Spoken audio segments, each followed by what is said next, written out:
Ontem estive conversando com um grande amigo meu de longa data e aí tivemos refletindo sobre esse período de pandemia e também compartilhamos algo que Deus tem nos ensinado. E daí surgiu uma pergunta bem interessante para quem é cristão, para quem tem fé em Cristo, é se a nossa fé ela permanece, ela sobrevive, ela continua de pé, se nós não tivermos mais uma instituição religiosa, uma igreja, como se costuma dizer. Nossa fé ela sobrevive à ausência de uma denominação religiosa. Eu continuo crendo em Cristo, na ressurreição de Cristo, e isso continua afetando a minha vida, mesmo se eu não tiver uma denominação religiosa e aquilo que ela tem para me oferecer, que é um pouco daquilo que nós temos vivenciado, né, nesse período de pandemia. Olha que eu não estou falando de cessar ou romper vínculos com irmãos, pessoas que têm a mesma fé, não é disso.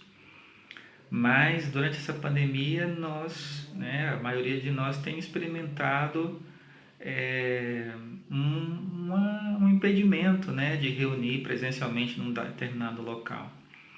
Isso vem de encontro com algo que nós temos aprendido nos últimos tempos, que é sobre o significado de reino, a proposta de reino, né?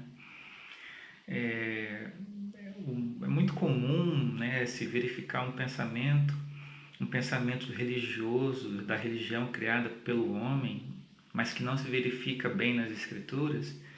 É muito comum nós entendermos que reino tem a ver com uma instituição religiosa, né? E aí nós temos uma herança religiosa de muito tempo, em que o mundo ele se divide entre sagrado e secular, né? Tudo aquilo que é secular é aquilo que não está debaixo da gestão de uma instituição religiosa. Tudo que é secular também é considerado profano.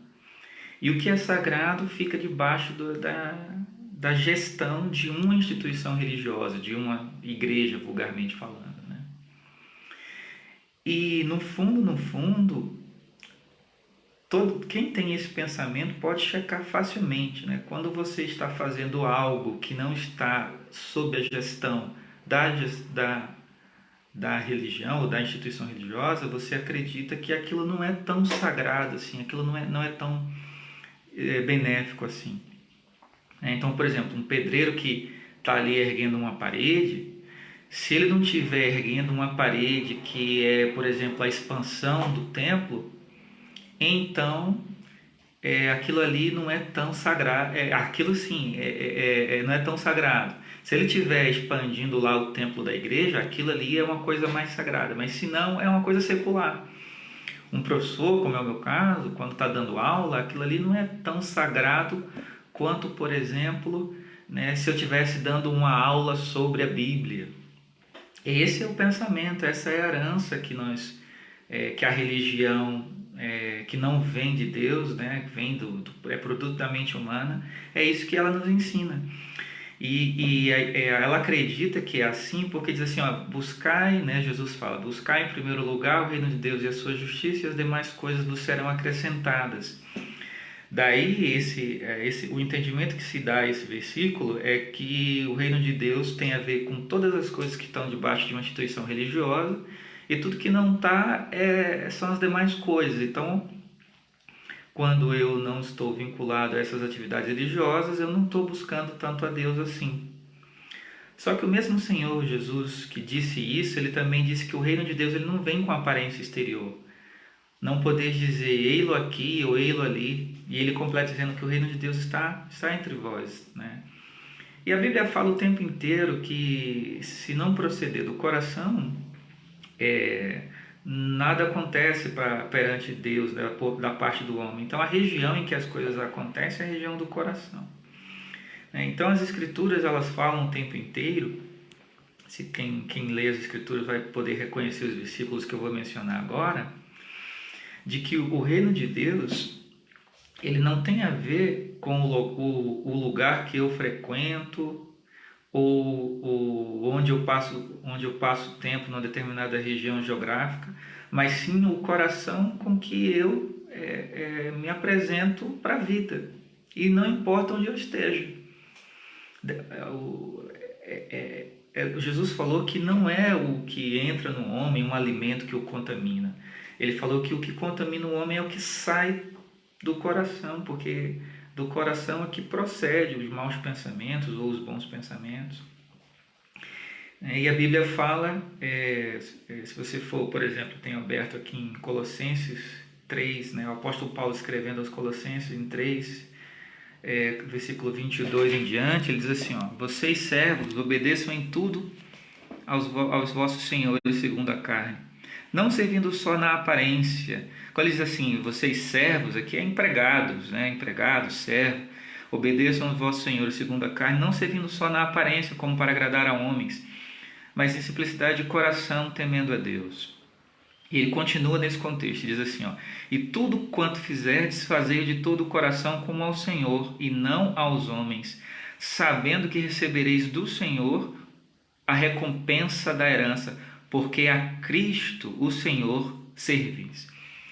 Então, Paulo, ele traz uma revelação que é chocante para quem divide o mundo entre sagrado e secular, né, santo e profano, em que as coisas, o meu emprego, entre aspas, secular é profano, mas o sagrado é quando eu estou fazendo alguma atividade lá na instituição religiosa.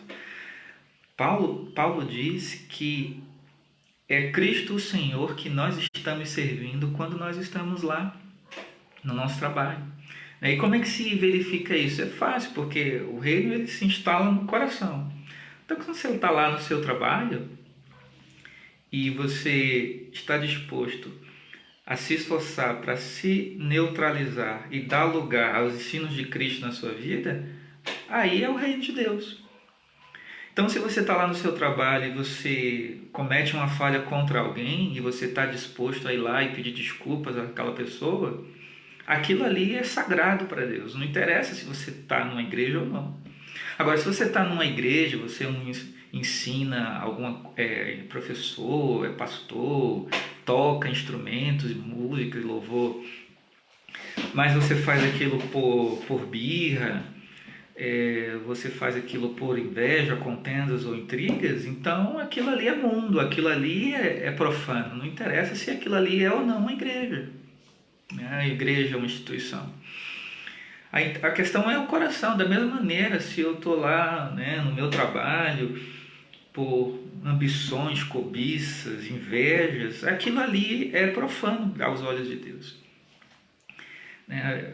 Porque quando uma pessoa tem uma experiência de novo nascimento com Cristo, a tendência da vida dela é fazer tudo para Deus. Paulo chega ao ponto de dizer assim, ó: se você come, né, se nós comemos alguma coisa, para o Senhor comemos, né?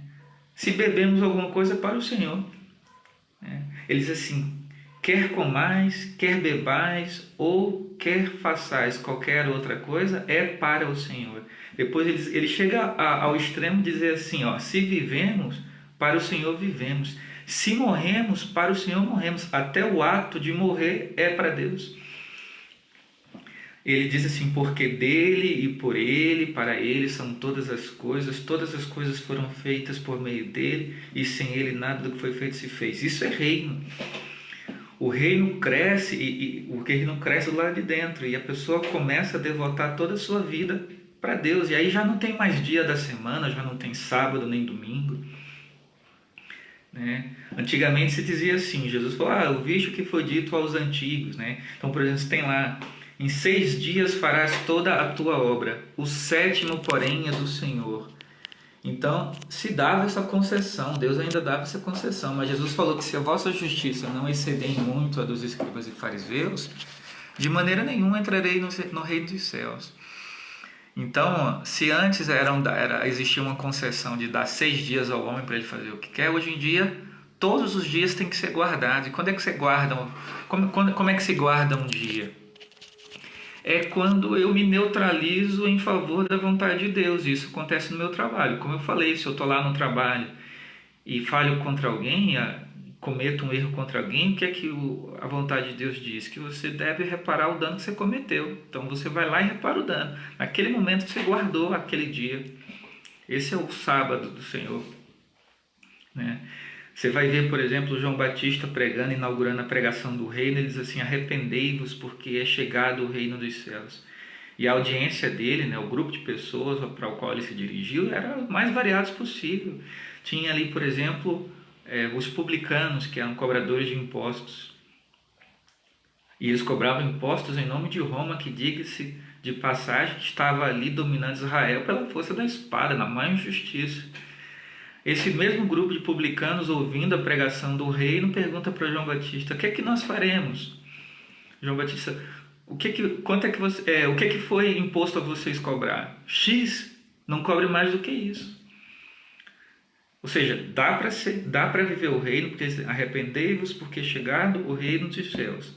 Aí os cobradores de impostos dizem: o que é que nós temos que fazer para viver esse reino? João Batista fala: olha, se Roma mandou você cobrar X, não cobre mais do que isso, porque eles cobravam e embolsavam o excedente. Tinha lá soldados romanos, que eram os caras que me passavam a espada em quem não se sujeitava ao Império Romano, que, diga-se de passagem, era um império injusto ali. Aí o João Batista respondeu para ele: olha, contentem-se com o vosso salário e não façam extorsão de ninguém. E aí, isso é arrepender-se para poder refletir o reino. O reino, então, é isso, né? O reino tem a ver com o que você traz no seu coração, com o que você faz em relação ao próximo. Essa história de que o mundo, né, quando eu estou lá no meu trabalho, aquilo ali é secular, isso não coaduna com as Escrituras, isso não existe. Se você acredita e sente que você está mais próximo de Deus quando você está numa instituição religiosa e você está menos próximo de Deus quando você está fora dela, então você não entendeu o reino ainda. Tinha essa disputa, né, os judeus e samaritanos. Um acreditava que o reino de Deus acontecia lá na cidade sagrada de Jerusalém. Outro acreditava que o reino de Deus acontecia num monte sagrado onde, né, Deus tinha feito aparições. Jesus falou: não, olha, nem num lugar nem outro, porque é em espírito e em verdade. Isso quer dizer que se você estiver num monte e não estiver em espírito, ali não tem reino. Se você estiver num monte e estiver em espírito e em verdade, ali tem reino. Se você estiver em Jerusalém e não estiver em espírito e em verdade, não tem reino ali.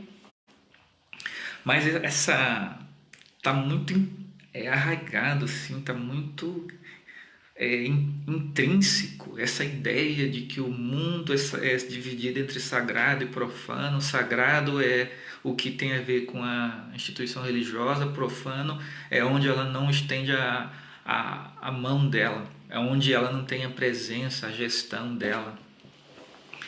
E é por isso que quando a gente vê uma pandemia como essa, em que as pessoas não podem por um tempo ir numa instituição, mas elas podem pegar o telefone, ligar para amigos, ligar para irmãos, as pessoas sentirem que a sua fé está se esvaindo, porque a sua compreensão não está assentada no que a proposta do Evangelho traz. A proposta do Evangelho é isso, que seja em espírito e em verdade. E que eu peço a Deus que nós sejamos descontaminados dessa herança, dessa carga equivocada, errada, que nada tem a ver com o reino. Tá? Que Deus possa iluminar cada um, que nós possamos entender o Evangelho, como diz as Escrituras, né? Compreendereis a verdade, ela vos libertará. Tá? Um beijo, um abraço a todos.